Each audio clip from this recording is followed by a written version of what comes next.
really good question. Once you've identified where the cost-saving opportunities exist and you've realized them today, how do we make sure that organizations don't get back into the same bad habits once the economy improves?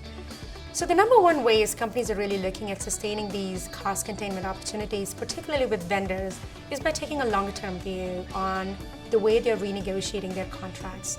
So as you're renegotiating your contracts with your vendors, make sure that you're essentially talking to the vendors about a long-term collaboration where if there is a profit element that is promised to a vendor within a certain contract, you're allowing the vendor to essentially enjoy that so they're profitable and they remain sustainable in their own way.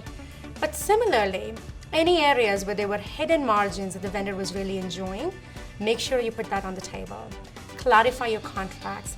Create a level of transparency between yourself and the vendor, so when those ambiguous terms start to take place in a life cycle of a contract, you have a meaningful conversation to ensure who's paying for that and where should the cost structure really exist, on yourself or on the vendor.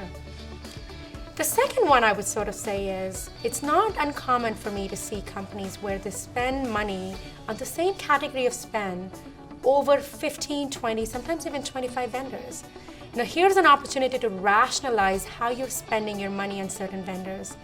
There's an opportunity to essentially consolidate that spend, work with fewer vendors, but also build meaningful relationships with those vendors. So for example, if you're entering into an engineering contract, instead of negotiating with 15, 20, 25 vendors, negotiate with 5 or 10, where it makes sense.